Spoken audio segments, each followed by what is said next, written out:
The snow had just begun to fall over Moscow, soft, steady, and silent. Each flake whispered like an ancient memory, settling on the iron streets and stone facades of one of the world's most powerful capitals. Against this white canvas walked a figure draped not in Western suits, but in the proud military uniform of Burkina Faso. Red beret, upright stance, eyes steady. President Ibrahim Traore had arrived, not with fanfare, but with purpose. It was a day that would not be forgotten. As his presidential aircraft touched down at Sheremetyevo Airport, the frost-covered tarmac bore witness to more than a diplomatic visit. It was the crossing of worlds. For Moscow, a city known for its tight security, global intrigue, and legacy of strategic showdowns, this was not just protocol. This was historic. An African head of state had arrived, not seeking approval, but walking as an equal. A sovereign leader stepping into the heart of Russian military pride. Inside the Kremlin,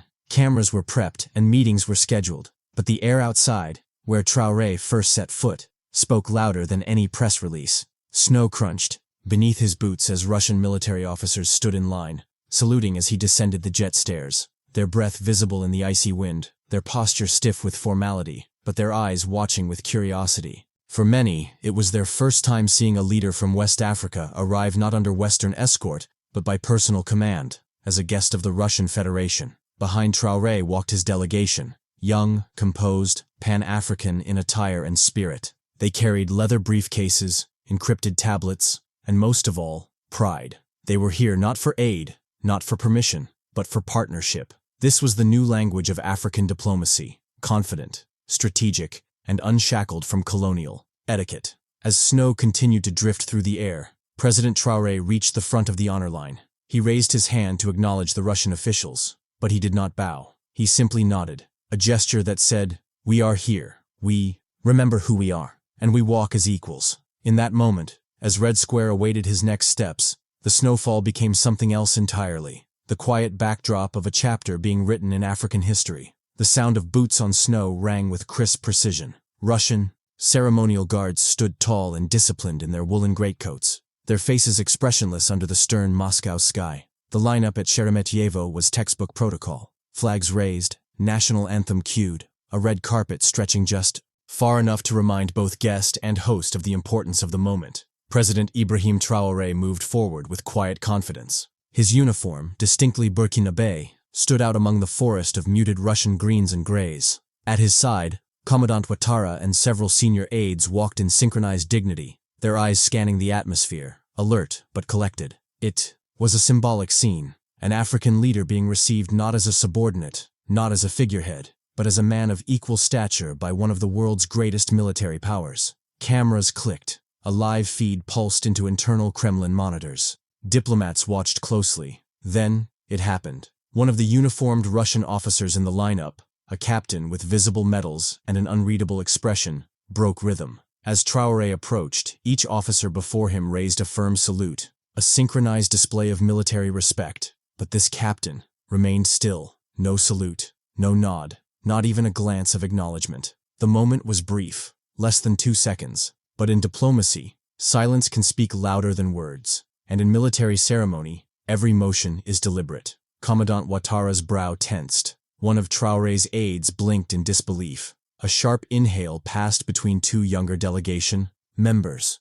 This wasn't an accident. This was a message. But Traoré didn't falter. He did not stop, nor did he look directly at the officer. Instead, he continued forward as if nothing had happened. Head high, eyes calm, his steps uninterrupted. It wasn't a retreat, and it wasn't ignorance. It was restraint. It was strength through silence. In the Kremlin's internal diplomatic chamber, where the event was being observed in real time, a pause cut through the room like a blade. A Kremlin advisor replayed the feed, slow motion. Frame 47. Someone said. He refused. They knew it. And so did the president. Later, when the footage was delivered to President Putin's desk, he would stare at the still image of his officer failing to salute. Not a scandal yet, but a spark. The kind that, if mishandled, could burn through years of careful statecraft. But for now, on the cold Moscow runway, nothing more was said. The world had just witnessed a silent insult, and the African leader, at the center of it, had chosen to respond not with outrage,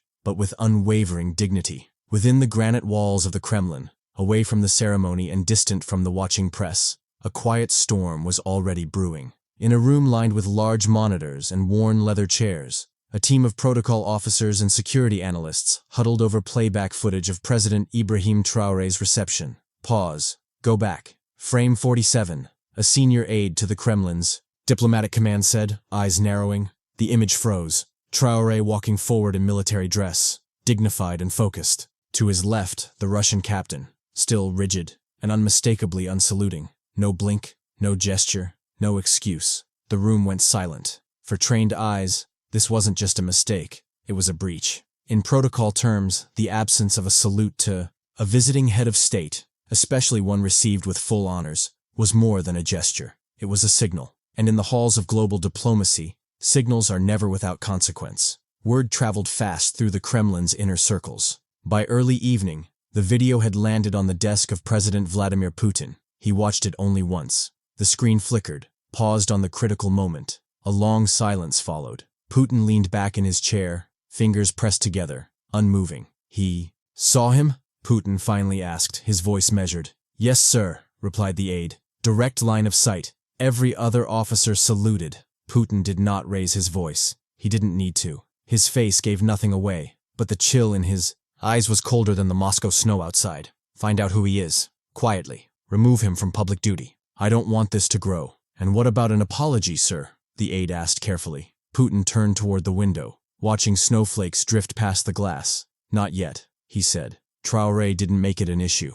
Let's not insult his composure with panic. The instruction was clear. Take action, but do it subtly. Russia could not afford a public embarrassment. Not after Traoré's visit was meant to signal deeper ties with Africa and rising trust with non-Western allies. Moscow needed this alliance to grow, not fracture under the weight of one man's silent disrespect. Within hours, the officer in question was reassigned to a remote post. His name quietly removed from the event logs. Kremlin communications drafted a revised ceremony. This time, one that would not leave room for doubt or dishonor. Behind closed doors, the diplomatic machine had begun to move. Slow, calculated, but unmistakably sharp.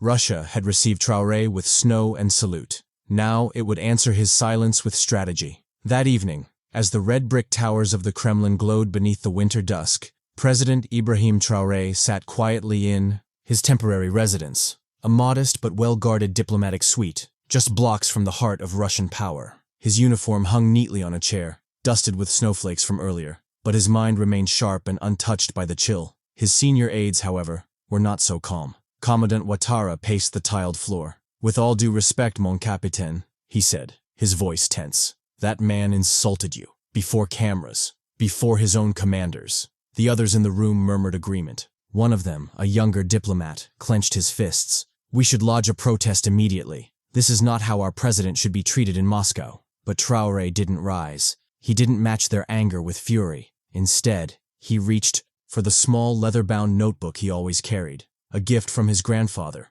who had once led local resistance against colonial officers. Without looking up, he spoke softly. If a man slaps the air beside your cheek, do you slap back? Or do you walk on, knowing the wind hits harder than his hand? Ouattara paused, confused. Traoré looked up, calm and firm. We do not teach others by shouting. We teach them by standing still. He folded the notebook closed. Respect that is demanded is often hollow, but respect that is earned, especially through silence, cannot be ignored. The room grew still. There was nothing weak about Traoré's restraint. In fact, it was the opposite. Where others saw an insult, he saw an opportunity to model strength, not through retaliation, but through resolve. Outside, snow continued to fall. In a world that often measured power by reaction, Traoré offered something else. Presence. The kind that doesn't need to speak to be heard. And while aides debated the politics of dignity, Traoré had already decided.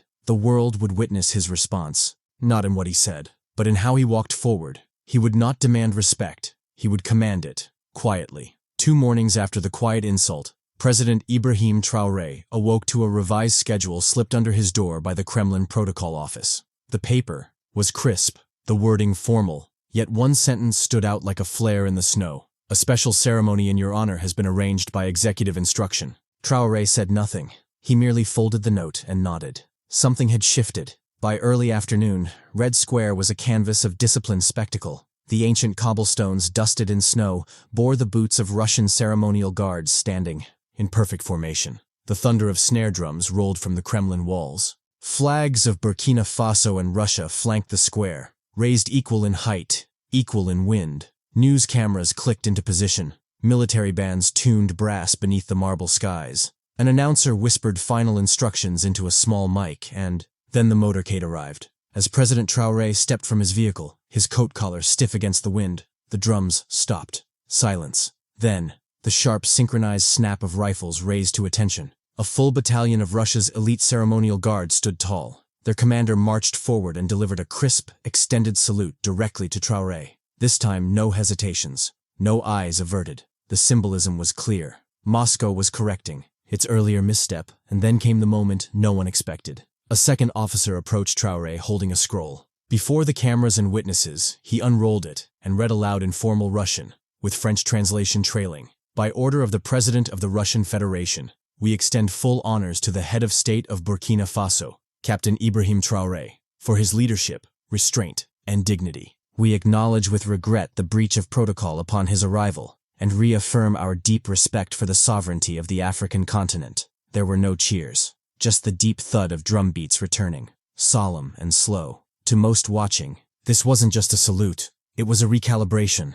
In the world of diplomacy, where confrontation is often masked by courtesy, Russia had just bowed, without kneeling. President Traoré stood still, his expression neutral but his presence unmistakable. He returned the salute with calm precision, not prideful, not vengeful, but steady. Around him, aides exhaled, Ouattara's eyes softened, and the cameras kept rolling. This was not the triumph of ego, it was the triumph of principle. No harsh words had been spoken, no confrontations issued. Yet, the world now saw what it needed to see, a shift in posture, in power, in perception. Respect wasn't begged, it had been rewritten, in full view of Red Square. The evening after the Red Square salute, the golden halls of the Kremlin were quiet. Snow fell gently outside the tall windows, muffling the world beyond. Inside, two leaders stood in a room where history had often whispered through the curtains, but this time, it spoke between two men who needed no translators. President Vladimir Putin welcomed President Ibrahim Traore without ceremony, without aides.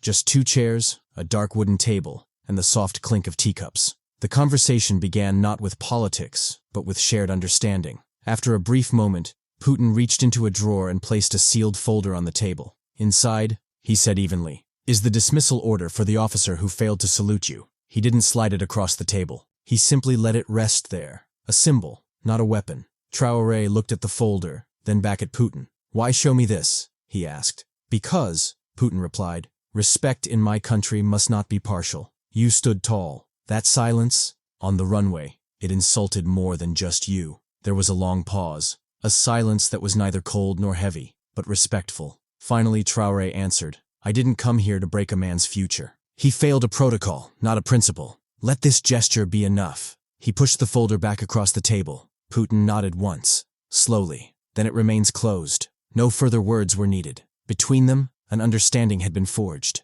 Not of convenience, but of conviction. Where some would have demanded punishment, Traoré had chosen legacy. Where others would have sought revenge, he had asked for dignity. The two men stood and shook hands, not as political players, but as two sons of distant continents who both knew what it meant to carry the weight of history on their shoulders. As Traoré left the room, he didn't speak to the press, nor hold a briefing. He didn't need to. Some of the loudest statements in power aren't shouted from podiums. They are whispered between equals. By the next morning, the images from Red Square had reached every corner of the African continent, not through breaking news alerts or bombastic headlines, but through quiet, resonant moments. A still photograph of President Ibrahim Traoré standing tall under the Russian winter sky. A video clip of a salute delivered with precision and the reading of an official Kremlin apology. In Dakar, a university professor paused his lecture on political science. He turned to his students and played the clip on a projector. Watch not the soldiers, he said, but the man receiving the salute. That's power. Calm, silent, earned. In a classroom in Kumasi, a teacher held up a newspaper showing Traoré's silhouette against the backdrop of Russian troops. He didn't yell, the teacher told the children. He didn't threaten. He simply stood still, and the world adjusted. Radio hosts in Lagos opened morning shows with discussions on leadership. The message repeated across borders. You don't demand respect. You embody it. In Burkina Faso itself, the pride was electric. Markets buzzed, street artists painted, murals and elders told the story to grandchildren as if recounting a myth, except it was real. Their president had gone to one of the world's strongest military powers and didn't just return with alliances, but with honor. In Mali, a retired general commented on state TV, "This was not a victory of weapons or wealth. It was the victory of posture." The man didn't raise his voice, and yet the ground beneath Red Square shifted. Africa was watching and learning. Traoré had not simply represented his nation. He had modeled a new kind of African leadership, disciplined, principled, and unshakably proud. And in a world that too often underestimated the continent, that quiet pride spoke louder than any roar. The evening sun was low over Ouagadougou, casting long golden shadows across the runway as the presidential aircraft descended from the sky. There were no bands, no fireworks, no political fanfare, and yet the air felt heavy, not with tension, but with meaning. Captain Ibrahim Traore stepped off the plane with the same quiet confidence that had marked his visit to Moscow. His posture was straight, his stride steady. Around him, a modest, welcoming committee stood in respectful silence. Elders from nearby villages, young cadets from the military academy, a few key ministers, they didn't cheer. They simply watched. At the base of the stairs stood a single soldier, young, upright, face solemn. As Traoré's boots touched the tarmac, the soldier snapped into a crisp salute, flawless and unwavering. Traoré stopped in front of him and, without a word, returned the gesture. There was no applause. No shouting, just the weight of that salute, honest, voluntary, and from one son of the soil to another. Behind Traoré, Commandant Ouattara glanced around the runway. "They know," he said quietly. "They heard about Moscow." Traoré nodded once, eyes still locked on the horizon. "We brought back more than a deal," he replied. "We brought back dignity." Later that evening, in the quiet of the presidential residence, he met briefly with his senior advisors. They spoke little of policies or protocols. Instead, they spoke of posture, presence, and perception. Across the nation, citizens shared the moment in whispers and retellings. From roadside stalls to community radios, one phrase echoed again and again. He didn't ask to be honored. He walked like a man who already was. In a world that often celebrates noise, Traoré had returned home with silence, and it roared louder than anything else. In the modest presidential chamber in Ouagadougou, the air was still, punctuated only by the quiet rustle of paper. President Ibrahim Traoré sat at his desk, a stack of fresh diplomatic documents before him, all bearing the seal of the Russian Federation. He moved through each one carefully, line by line. The first, a formal letter of apology from the Kremlin, acknowledging the breach in protocol, an oversight unbefitting the honor owed to a sovereign guest. The second, a signed bilateral defense agreement between Burkina Faso and Russia, outlining future military cooperation, joint training exercises, and a commitment to strategic regional stability. And the third, a quiet but powerful amendment to Red Square ceremonial protocol, declaring that any official delegation from Burkina Faso, starting with Traoré himself, would henceforth be granted full ceremonial honors, including a military salute, flag procession, and diplomatic guard. Commandant Ouattara, standing nearby with arms crossed, broke the silence. "They moved for you, Captain," he said, not hiding the pride in his voice. Traoré didn't look up. He simply set the papers down, folded his hands, and replied, "No, Ouattara. They moved for the truth." The statement hung in the air, heavier than the ink on the pages before him. What had started as a quiet incident, a missed salute, had unfolded into something far more profound. Without threats, without demands, without spectacle, respect had been restored, not just to a man, but to a nation, to a continent long overlooked. Outside, the sun had begun to rise over Ouagadougou. The chatter of morning life filtered in through the windows, footsteps, children, radios humming low. The world hadn't changed overnight, but something had shifted. In papers signed in distant halls, in the minds of young Africans watching, and most of all, in the spirit of a leader who chose presence over pride, a legacy, not of power, but of posture. The moment had passed, but the echo remained, not in headlines, but in hearts. In universities from Accra to Kigali, political science lectures dissected the quiet strength of Traoré's response. Debate teams argued the deeper implications. Is dignity louder than dominance? Can silence shift the global order? Editorial cartoons appeared across African newspapers. In one, a tall figure in a red beret calmly walks past a stiff soldier who stares down in guilt. The caption reads, "Respect isn't requested, it's remembered." But it wasn't just scholars and satirists paying attention. It was the youth. In a modest schoolroom in Kudugu, the sun angled through open shutters, casting golden lines across wooden desks. A young girl, no older than 10, raised her hand as President Traoré visited for a rural education initiative. "Sir," she asked shyly, "did they really not salute you in Russia?" Traoré knelt beside her, eye to eye. "Yes," he said softly, "but I saluted them anyway." The room fell silent, not out of confusion but understanding that a salute is not just a gesture, it's a statement, and sometimes, giving one when it's not given back, is the most powerful move of all. Back in Moscow, tucked away in a quiet corridor of the Kremlin's diplomatic protocol wing, a single framed photograph had been placed with care. No title, no caption, just an image. Ibrahim Traore, standing tall, eyes forward, receiving a full Russian military salute under falling snow. It wasn't a moment the world broadcast. It wasn't an event the West acknowledged. But for those who knew, it was enough. Africa had not raised its voice. It had raised its posture, and the world had been forced to look up.